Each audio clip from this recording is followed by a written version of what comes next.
দর্শক আসসালামু আলাইকুম। আপনাদের কাছে যদি আমি প্রশ্ন করি বাংলাদেশের ভিতরে হক তরিকা কোনটি, হক দল কোনটি, আপনার কাছে যদি আমি এই প্রশ্নটা করি জবাব আপনি কি দিবেন?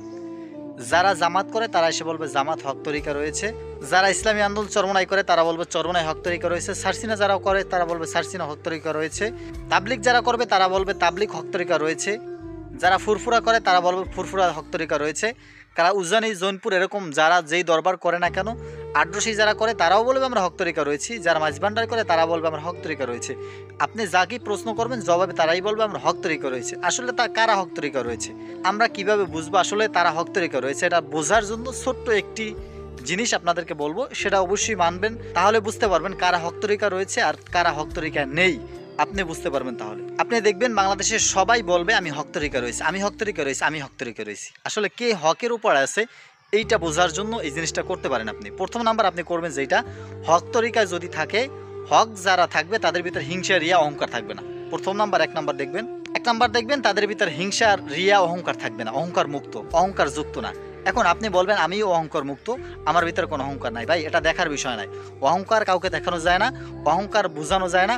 অহংকার আপনি বুঝে নেবেন আসলে কাদের ভিতর অহংকার বেশি। আপনি যেই তরিকা রয়েছেন আপনার ভিতরে কি অহংকার আছে কি নাই এইটাকে দেখেন। যদি দেখেন যে আপনার ভিতরে অহংকার আছে তাহলে আপনার অবশ্যই পরিবর্তন হতে হবে। দ্বিতীয় নাম্বার দেখতে পারেন আপনি যেই তরিকা রয়েছেন এই তরিকা থাকার কারণে কি আপনার আমল পরিবর্তন হচ্ছে কিনা। আপনি যেই পরিমাণ আগে নামাজ পড়তেন এখন নামাজ পড়েন কিনা, আগে যেই পরিমাণ নামাজ পড়তেন এখন তার থেকে বেশি করেন কিনা, আগে যেই পরিমাণ রোজা থাকতেন এখন বেশি থাকেন কিনা, আগে যেই পরিমাণ পর্দা থাকতেন এখন বেশি করেন কিনা।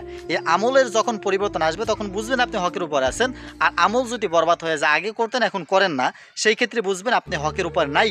তৃতীয় নাম্বার আপনি দেখবেন যেই তরিকায় হক তরিকায় যদি মানুষ যায়, দেখা যায় 1000-এর ভিতরে যদি একজন মানুষ ভালো হয় তাহলে মনে করতে হবে হক, আর 1000-এর ভিতরে 1000-ই যদি খারাপ হয়, 1000-এর ভিতরে 2জনও যদি ভালো হয় তাহলে বুঝবেন হক, আর 1000-এর ভিতরে 1000-ই যদি খারাপ হয় তাহলে মনে করবেন সেটা হক নয়। যেমন বলি, আপনি আতরের দোকানে যদি যান, আতরের দোকানে গেলে আপনার গাড় থেকে আতর ঘ্রাণ আসবে, আর যদি আপনি পায়খানা যান সেই ক্ষেত্রে পায়খানার গন্ধ আসবে, দুইটাই স্বাভাবিক। আপনি হকের কাছে গেলে 2-1 দিন হলেও আপনার ভিতরে হক ঢুকবে, আপনি আমল পরিবর্তন ঘটবে। আর যদি আমলের পরিবর্তন আপনার না ঘটে, আগের মতোই থাকেন, সেই ক্ষেত্রে বুঝবেন সেখানে হক ছিলই না, আপনি কিভাবে সেখানে হক খুঁজতে চান।